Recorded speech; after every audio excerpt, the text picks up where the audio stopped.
All right, welcome. Today, we are putting on our detective hats because we're about to crack the case of a plant's secret diet. We're going to learn how to decode the hidden language of leaves and finally figure out what our plants are really trying to tell us. You know the feeling, right? We've all been there. You're giving your plant plenty of sunlight, you're watering it, but it just looks sad. You start wondering, is it a pest? A disease? Well, a lot of the time, the real culprit is hiding in plain sight. It's the plant's diet. And that's a mystery we are absolutely going to solve today. So, let's get right into it. The whole investigation hinges on this one core concept, the essential nutrient. Now, this definition goes way back to 1939, and the rules are super clear. 1, the plant absolutely cannot live without it. 2, you can't swap it out for something else. And 3, it has to be directly involved in keeping the plant running. Understanding this is our key to unlocking everything. And like any good detective, you can't just dive in without a plan. We need a strategy. So, here's our game plan. First, we'll sort the evidence into 2 main groups. Then, we'll profile the biggest players, the usual suspects, if you will. After that comes the fun part, learning to read the clues on the leaves. We'll even meet some helpful accomplices. And finally, we'll take a peek into the future of this whole field. Okay, first things first. We gotta organize our clues. All these plant nutrients, all 17 of them, can be split into 2 main gangs. And it all comes down to one simple thing: how much of it the plant actually needs. And this slide just lays it out perfectly. Think of macronutrients as, well, the main course. It's the stuff plants need in big quantities to build their bodies. The stems, the leaves, the whole shebang. But micronutrients, they're like the vitamins. You only need a teeny tiny pinch, but without them, the whole system just grinds to a halt. They're both absolutely critical. So let's start with that main course. We're going to create a profile for the 3 most wanted primary macronutrients, the ones that every single plant is just starving for. Suspect number 1 is nitrogen, or N on the periodic table. This stuff is the absolute engine of growth. You want big, beautiful, vibrant green leaves? Nitrogen is what gets you there. It's basically the plant version of protein, building the very foundation of life. Now, here's where the detective work gets really interesting.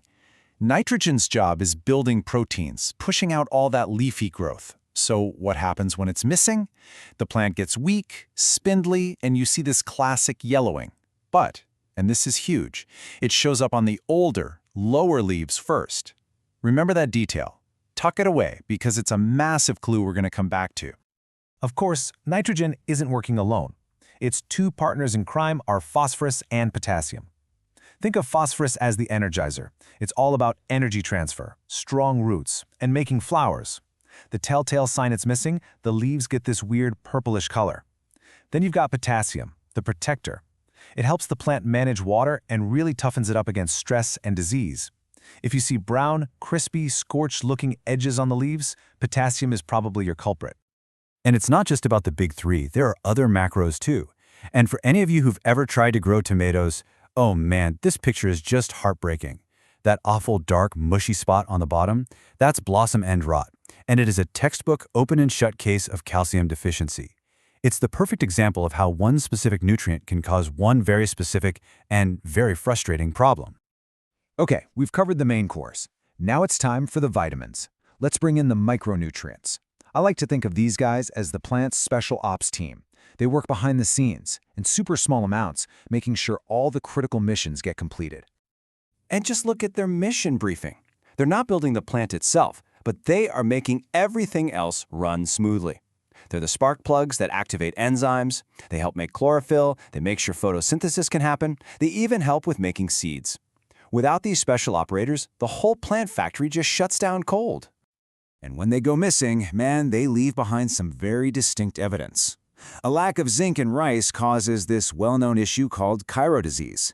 Not enough molybdenum, and your cauliflower gets these bizarre, stringy leaves called whiptail. And a boron deficiency, it causes brown heart in turnips.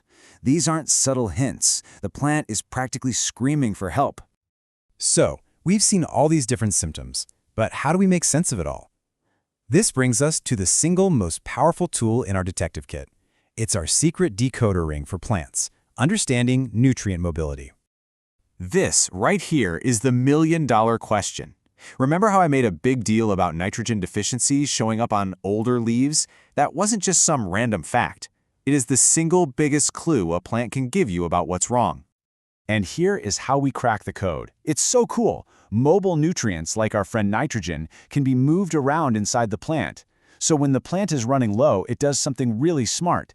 It pulls those nutrients out of the old leaves and sends them up to the new, more important growth. That's why the problem shows up at the bottom of the plant first. But immobile nutrients like calcium get locked into place. The plant can't move them. So if there's a shortage, it's the brand new growth at the top that suffers. See? Location is everything. Now, the story gets a little more complex. Beyond our 17 essential nutrients, there's another group of characters we need to talk about, the beneficials. These guys aren't strictly required for a plant to live, but man, they can give it a serious advantage. Think of them as the helpful sidekicks. And these sidekicks have some pretty awesome superpowers. Silicon is like body armor for the plant, making its cell walls tougher to fight off pests and disease. Cobalt is absolutely vital for plants like beans and peas, helping them grab nitrogen right out of the air. So yeah, these elements might not be on the essential list for every single plant, but for some, they are a total game changer.